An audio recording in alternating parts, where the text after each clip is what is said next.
Hi guys, welcome to my channel. ಎಲ್ಲರೂ ಹೇಗಿದ್ದೀರಿ? I hope and pray everyone is doing good.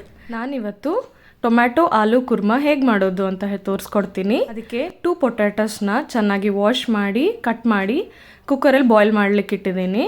ಒಂದು 2 chillies ಈ ಥರ ಉದ್ದುದ್ದ cut ಮಾಡಿಕೊಂಡು 4 ಟೊಮ್ಯಾಟೋಸ್ನ ಕೂಡ ಚಾಪ್ ಮಾಡಿಕೊಂಡು ಒಗ್ಗರಣೆಗೆ ಇಟ್ಕೊಳ್ತೀನಿ.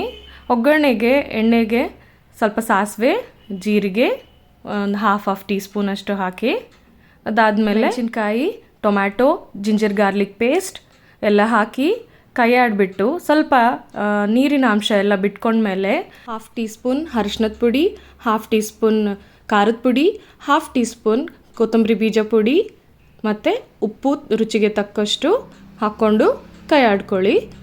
ಮತ್ತು ಒಂದು ಸ್ವಲ್ಪ ಹೊತ್ತು ಎಣ್ಣೆ ಬಿಟ್ಕೊಳ್ಳೋವರೆಗೆ ಕೈ ಆಡಿಬಿಟ್ಟು ನೀರು ಹಾಕ್ಕೊಂಡಂತೆ. ನೀರು ಹಾಕಿದ ಮೇಲೆ ನಾವು ಬಾಯ್ಲ್ ಮಾಡಿದ ಪೊಟ್ಯಾಟೋಸ್ನ ವಾಟರೆಲ್ಲ ಡ್ರೈನ್ ಮಾಡಿ ಅದ್ರದ್ದು ಪೀಲೆಲ್ಲ ತೆಗೆದ್ಬಿಟ್ಟು ಅದನ್ನು ಕೂಡ ಕಟ್ ಮಾಡಿದ ಪೊಟ್ಯಾಟೊ ಪೀಸಸ್ನ ಕೂಡ ಹಾಕ್ಕೊಂಡ್ಬಿಡೋಣಂತೆ. ಎಲ್ಲ ಸ್ವಲ್ಪ ಕುದಿ ಬರಬೇಕು. 5 to 8 ಮಿನಿಟ್ಸ್ ಬಾಯ್ಲ್ ಆಗಲಿ.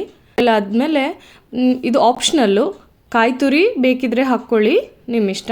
ಈಗ ಇನ್ನೊಂದು 2 ಮಿನಿಟ್ಸ್ ಬಾಯ್ಲ್ ಮಾಡಿಬಿಟ್ರೆ ರೆಡಿ ಆಗಿಬಿಡ್ತು ನಮ್ಮದು ಕುರ್ಮಾ. ಇದು ಪೂರಿಗೂ ಚೆನ್ನಾಗಿರುತ್ತೆ, ಚಪಾತಿಗೂ ಚೆನ್ನಾಗಿರುತ್ತೆ. ಟ್ರೈ ಮಾಡಿ ಹೇಗಾಯಿತು ಅಂತ ನನಗೂ ತಿಳಿಸಿ. Thank you for watching. Bye.